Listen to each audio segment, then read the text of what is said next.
If you're watching on the day this episode's released, it's Christmas Eve. Merry Christmas.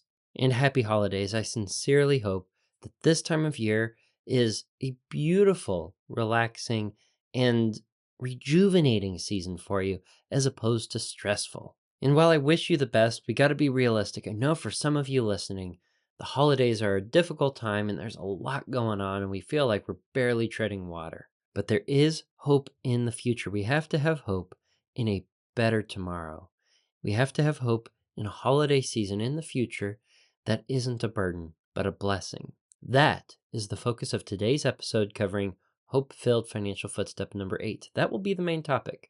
For our story, though, I want to tell you about someone who has definitely achieved, and from my observations, their hope-filled financial future. And I say this because I don't believe this person has to work for money, but they continue to do what they want to because it's their dream. They're living the dream. That person is Alton Brown. Alton Brown was a culinary role model of mine when I was 12, 13, and 14 years old.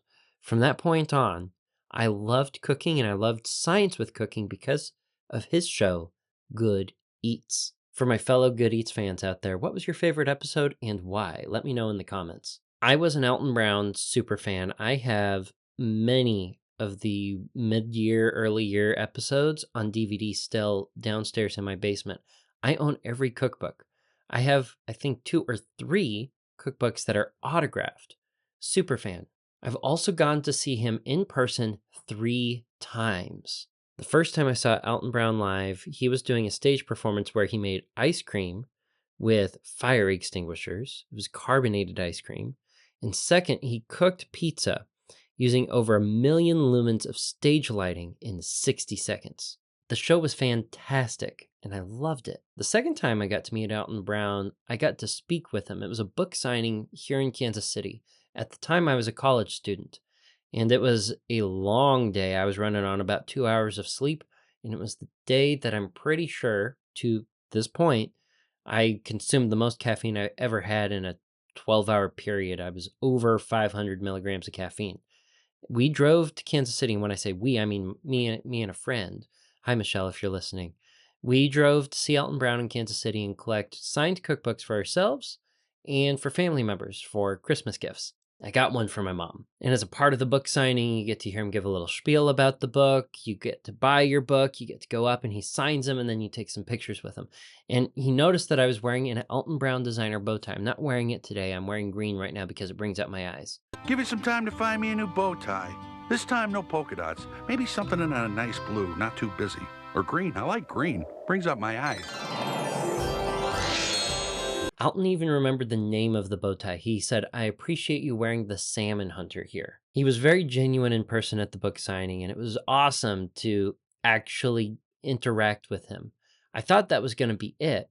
And then he came through for his live stage show in Wichita, Kansas, and it was my mom's birthday, so we went together. And from the previous show that I saw live, I know that he calls up volunteers that are very energetic, and I wanted to be the one who got called up for the second half of the show. We were sitting further up in the back. We didn't have the most expensive seats, my mom and I, but I was jumping up and down, waving my hat in the air. I have a safari hat that I'm wearing this day, like think Indiana Jones. And I have the same salmon hunter bow tie from when I met him at the book signing. He doesn't remember me, but I'm jumping and shouting. He points to the very back and goes, "You, jumping with the hat." And I keep jumping. I point back at the stage as I'm jumping. He goes, "Stop jumping. You're going to hurt yourself." So I stop and I point back at him, not jumping. And he goes, "Come on down." I was so excited. I got to go down on stage, whether I would regret it or not. And maybe if you've seen Alton Brown live before, you know where this story about him cuddling me goes, because this was the performance where we make popcorn. It was basically like living out a live episode of Good Eats. We made a giant balloon model of a popcorn kernel, and this is really interesting. He tells me that we need to put stuff in the balloon that represents popcorn. He's got like a rock for minerals. We throw a rock in there. He's wanting to put protein in there. And the protein representative he has me hold my hands out, and he dumps a bunch of crickets in there. And then he takes a cricket and he feeds it to me as he's explaining things to the audience. And we dump all the crickets in there. Next, he gets a bag of packing peanuts. As we're getting ready to put those in, he's explaining to everyone that the packing peanuts are technically made out of cellulose, so they're theoretically edible. Since Alton Brown had already fed me a cricket, I thought it would be entertaining if I just grabbed a packing peanut and ate it, and it kind of took him by surprise a little bit. He looked at me, paused, and then made a comment to the audience, and everybody laughed. Okay, so we finished stuffing the balloon with everything that represents the internals to a popcorn kernel and walk over to an industrial sized helium tank. And we're talking about a tank that is roughly 5'6" to 6 foot tall. Alton goes over to the container. He has his giant balloon in his hands and he's blowing it up and explaining the first time that he practiced this demonstration. He was in his garage and he was blowing up the balloon, and the balloon popped prematurely.